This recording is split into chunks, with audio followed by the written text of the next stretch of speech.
မင်္ဂလာပါခင်ဗျာကျွန်တော်တို့ရဲ့ဗုဒ္ဓကိုလေ့လာခြင်း YouTube Channel ကနေပြန်လည်ပြီးတော့ကြိုဆိုလိုက်ပါတယ်ကျွန်တော်တို့ဒီနေ့ဆွေးနွေးသွားမယ့်အကြောင်းအရာကကျွန်တော်ဘာဝင်လူတော်များများသိကျင်နေကြတဲ့မိဂုံးတစ်ခုနဲ့စကြင်ပါတယ်တန်တရားကလွတ်မြောက်ဖို့အတွက်ဘုရားရှင်ကဘာလို့တခြားနိလန့်တွေဖြစ်တဲ့ဥပမာစုတောင်ပဋ္ဌနာပြုတာမျိုးဒါမှမဟုတ်ကုသိုလ်ကောင်းမှုအလိုတန်းလောက်တာတသက်ထက်တရားထိုင်ခြင်းဆိုတဲ့ကျင့်စဉ်ကိုမှအဓိကထားပြီးဟောကြားခဲ့တာလေ။ဘာလို့စိတ်ကုန်ငြိမ်အောင်ထားဖို့က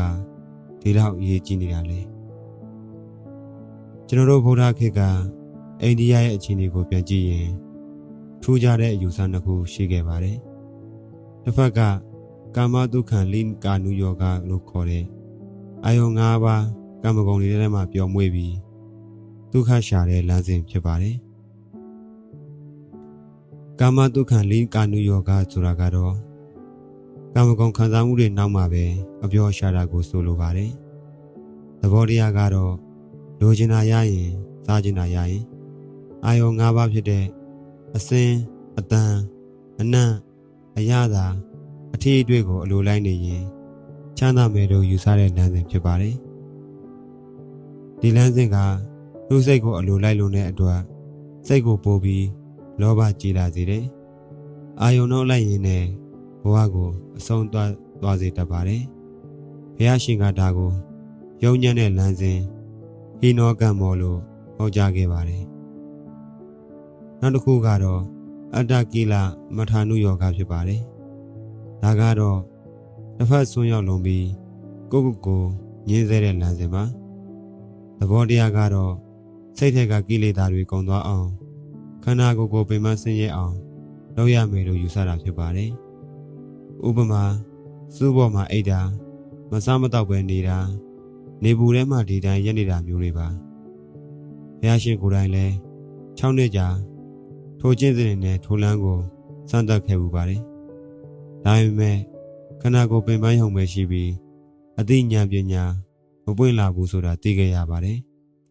ဒါကြောင့်ဒါကိုအကျိုးမရှိတဲ့အကျင့်အနတ္ထတန်ဟိတော်လို့သတ်မှတ်ခဲ့ပါတယ်။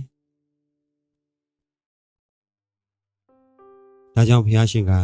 မစ္စည်းမပฏิပဒါလို့ခေါ်တဲ့အလယ်လက်လမ်းစဉ်တနည်းအားဖြင့်တရားထိုင်ခြင်းကိုလမ်းညွှန်ခဲ့တာပါ။တကယ်တော့တရားထိုင်နေဆိုတာမျက်စိမိတ်ပြီးငြိမ်ငြိမ်လေးထိုင်နေတာထက်အများကြီးပိုပါတယ်။ဒါဟာကျွန်တော်တို့ရဲ့စိတ်အစဉ်ထဲမှာနှစ်ပေါင်းများစွာစူးစောင်းလာခဲ့တဲ့အညစ်အကြေးတွေကိုဖယ်ထုတ်ပြစ်မယ်စိတ်ပိုင်းဆိုင်ရာခွဲစိတ်မှုကြီးတစ်ခုပဲဖြစ်ပါတယ်။ဒီခွဲစိတ်မှုကဘလို့လှုပ်လှုပ်တယ်လဲ။ဘာကြောင့်တခြားနည်းလမ်းတွေထက်ပိုထိရောက်တယ်လဲဆိုတာကိုဒီနေ့ဗီဒီယိုလေးမှာအသေးစိတ်ဆွေးနွေးပေးသွားပါမယ်။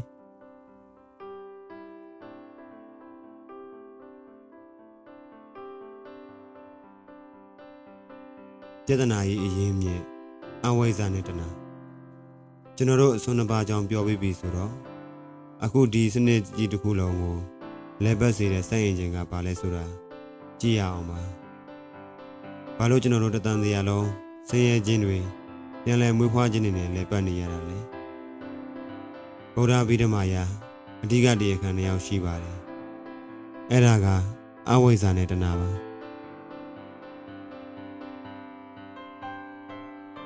ရိုးရိုးလေးပြောရရင်အဝိဇ္ဇာဆိုတာအမှန်ကိုမသိတာပဲဖြစ်ပါတယ်အဝိဇ္ဇာကိုဥပမာပေးရရင်အဝိဇ္ဇာဆိုတာကကျွန်တော်တို့မျက်လုံးမှာမျက်မှန်အမဲကြီးတစ်လက်အမြဲတမ်းတက်ထားတယ်လို့ပါပဲကဘာကြီးကတကယ်တော့အယောင်သွေးစုံလင်နေတာပါဒါပေမဲ့ကျွန်တော်တို့ကမျက်မှန်အမဲတက်ထားတဲ့အတွက်ညီသမျှအရာအလုံးဟာမောင်မဲနေတယ်လို့ပဲထင်နေကြပါတယ်အရာရာဟာမမြဲဘူးနှိမ့်စဆင်းရဲတယ်ဒုက္ခငါမဟုတ်ဘူးအနတ္တဆိုတဲ့အမှန်တရားကိုဒီမျက်မှန်အမဲကကွယ်ထားတာပါဒီမျက်မှန်ကိုမချွတ်သေးတော့ကျွန်တော်တို့ဟာအမားတွေကိုအမှန်လို့ထင်နေကြအောင်ပါပဲအဲ့လိုအမှန်တရားကိုမြင်တဲ့အခါ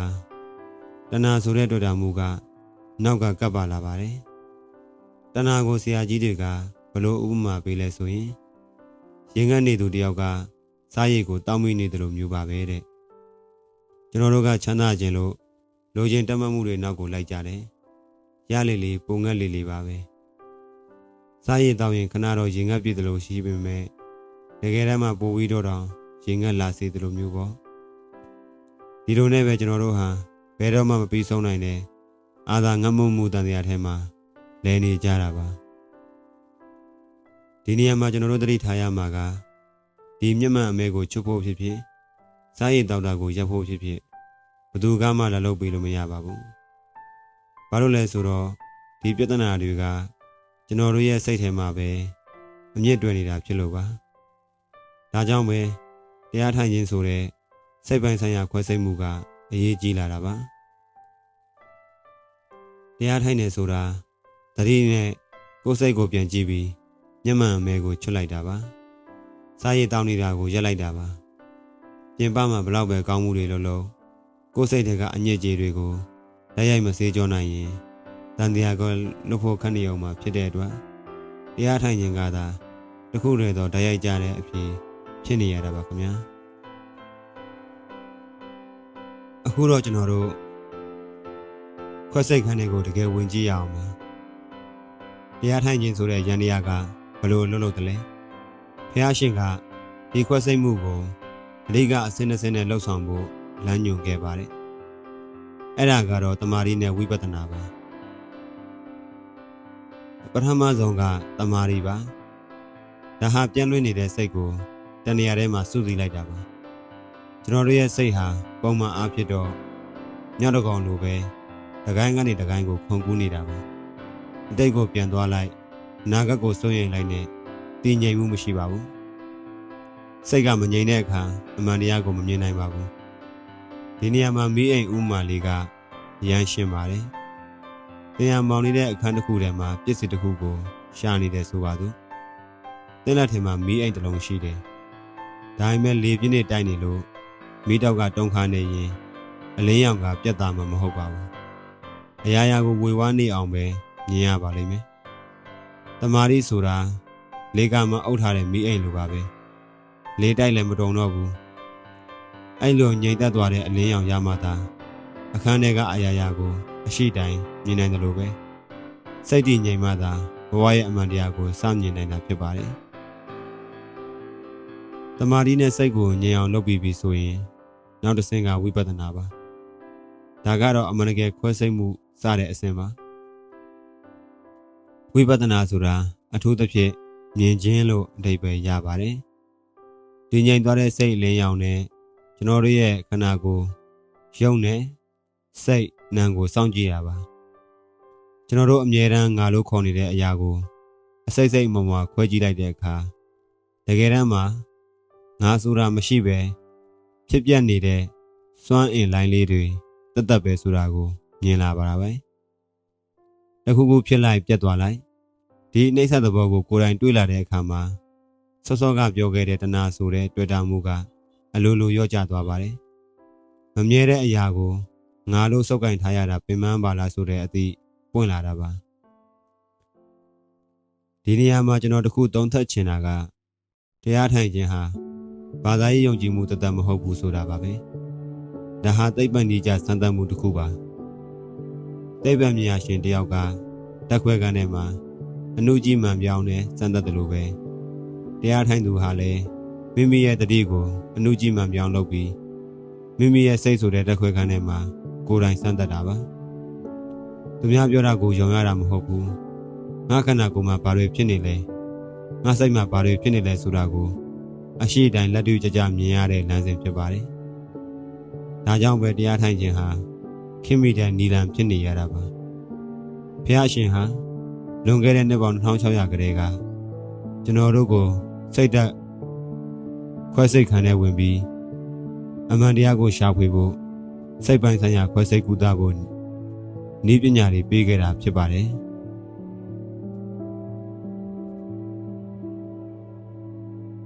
ဘာကြောင့်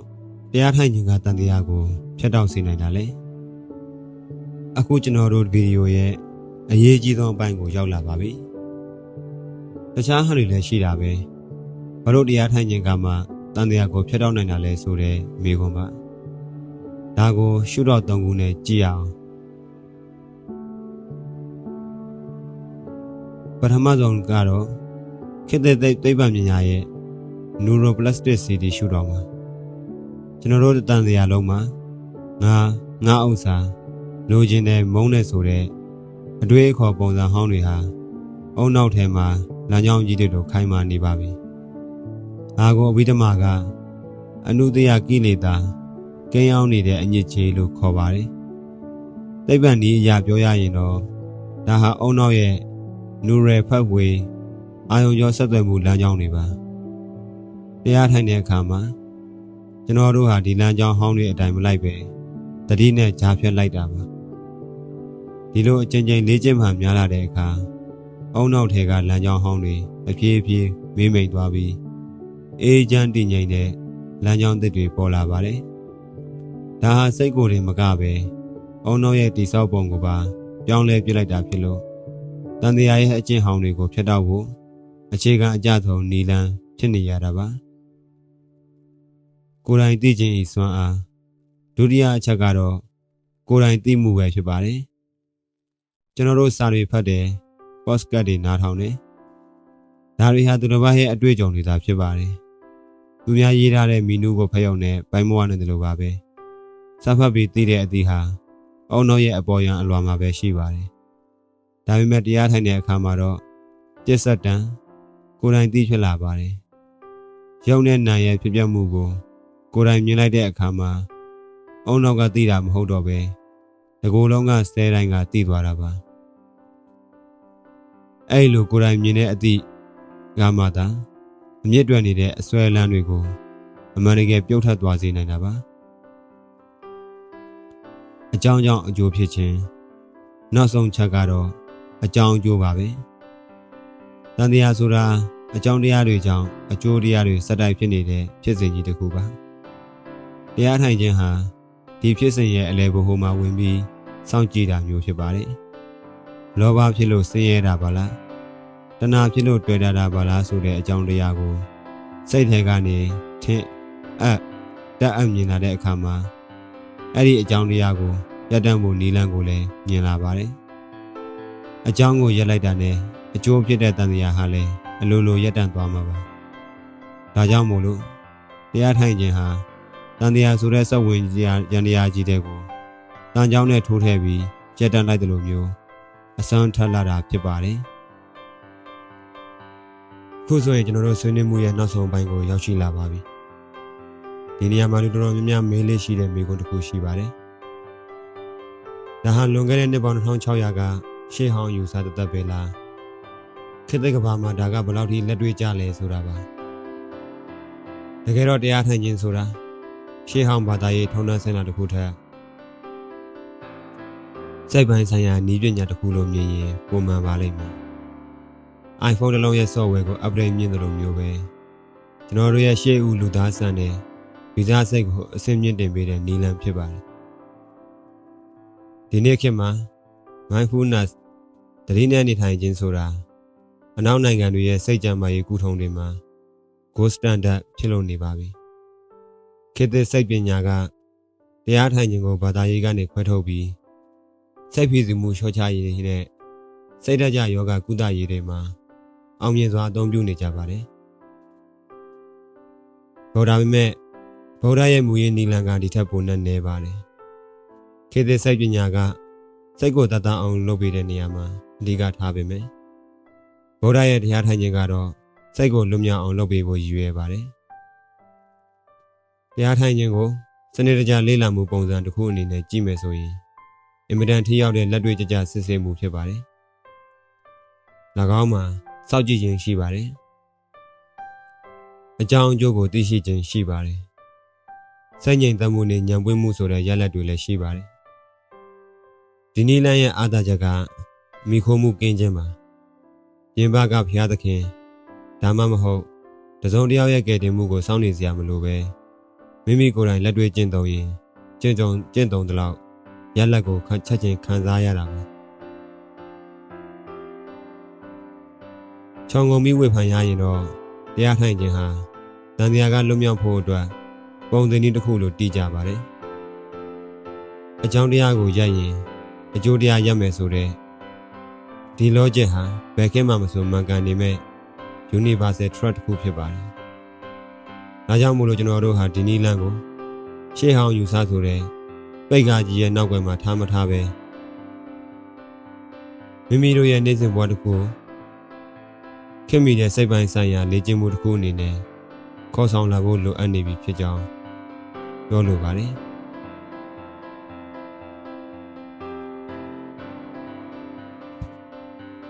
ကျွန်တော်တို့ဒီနေ့ဗီဒီယိုမှာချက်လက်တော်များများကိုဆွေးနွေးခဲ့ကြပါတယ်။အဆုံးသတ်အနေနဲ့ပြောရရင်တန်တရားကလွတ်မြောက်ဖို့ဆိုတာဘုရားရှင်ကဘာလို့တရားထိုင်ခြင်းကိုမှအဓိကလမ်းညွှန်ခဲ့တယ်လဲဆိုတဲ့မိခွန်းရဲ့အဖြေကရှင်းပါတယ်။အလူအတန်းနဲ့သီလဟာဘဝခီးအတွက်လိုအပ်တဲ့ရိက္ခာတွေဖြစ်နိုင်ပေမဲ့စိတ်ထဲမှာအမြင့်တွယ်နေတဲ့အဝိဇ္ဇာဆိုတဲ့မျက်မှန်အမဲနဲ့တဏှာဆိုတဲ့စားရည်တောက်ခြင်းတွေကိုတော့တရားထိုင်ခြင်းဆိုတဲ့စိတ်ပိုင်းဆိုင်ရာခွဲစိတ်မှုကသာဓာတ်ရိုက်ကုသပေးနိုင်လို့ဖြစ်ပါတယ်။ကျွန်တော်တို့တမာရီနဲ့စိတ်ကိုတည်ငြိမ်အောင်လုပ်တယ်။ဝိပဿနာနဲ့ယုံနံကိုဖြစ်ပြမှုကိုကိုယ်တိုင်တွေ့အောင်ကြည့်တယ်။ဒီလိုနည်းနဲ့ပဲအုံနောက်ထဲကအစွဲလမ်းကြောင်းဟောင်းတွေကိုဖျက်ဆီးပြီးတန်တရားရဲ့အကြောင်းတရားကိုရပ်တန့်ခဲ့ကြတာပါ။ဒီနေ့ဗီဒီယိုရဲ့အဓိကအနေနဲ့ပြောချင်တာကတော့တန်တရားကလွတ်မြောက်ဖို့ဆိုတာပြင်ပကဘာကြီးကိုလိုက်ပြီးပြောင်းလဲပြဖို့မဟုတ်ပါဘူး။ကိုယ့်ဘဝဝင်ခြင်းကလူတွေကိုလိုက်ပြင်လို့မရသလိုလောကကြီးရဲ့ဖြစ်ပျက်မှုတွေကိုလည်းကျွန်တော်တို့တားဆီးလို့မရပါဘူး။တကယ်တမ်းပြောင်းလဲရမှာကမိမိရဲ့စိတ်အမြင်ပဲဖြစ်ပါတယ်။အဲ့ဒီစိတ်အမြင်ကိုအမြင့်ကနေပြောင်းလဲပေးနိုင်တာကတော့တရားထိုင်ခြင်းတစ်ခုတည်းသာရှိပါတယ်။ဒါကြောင့်တရားထိုင်နေဆိုတာဘဝကိုအရှုံးပေးပြီးမျက်စိမိတ်လိုက်တာမဟုတ်ပါဘူး။အမှန်တရားကိုမြင်နိုင်ဖို့စိတ်ကိုစစ်မှန်စွာဖွင့်လှစ်လိုက်ခြင်းသာဖြစ်ပါတယ်။အခုပဲကျွန်တော်တို့ရဲ့စိတ်တခွဲခန်းကိုစတင်ဖွင့်လှစ်လိုက်ကြဖို့တိုက်တွန်းရင်းဒီနေ့ရဲ့ဗီဒီယိုလေးကိုဒီမှာနဲ့အဆုံးသတ်လိုက်ပါတယ်ခင်ဗျာ။အားလုံးပဲငြိမ်းချမ်းကြပါစေ။ကျွန်တော်တို့ရဲ့ဒီဗီဒီယိုလေးကိုကြိုက်နေတတ်တဲ့ဆိုရင်မိတ်ဆွေတို့အတွက်တစုံတရာအကျိုးရှိမှုများရရှိခဲ့မယ်ဆိုရင်ကျွန်တော်တို့ရဲ့ channel လေးကို like share subscribe လေးတွေနဲ့လုပ်ခွင့်ပေးကြဖို့တောင်းဆိုချင်ပါတယ်ခင်ဗျာနောက်တစ်ပတ်ဗီဒီယိုတွေမှာလည်းခုထပ်ပုံမူပြီးကောင်းမွန်တဲ့ပုံမူပြီးဘ ഹു တုဒရစေမယ့်ဗီဒီယိုတွေကိုဆက်လက်တင်ဆက်ပေးအောင်မှာမလို့စောင့်မျှော်ကြည့်ရှုကြဖို့မေတ္တာရက်ခံချင်ပါတယ်ခင်ဗျာအားလုံးကိုကျေးဇူးတင်ပါတယ်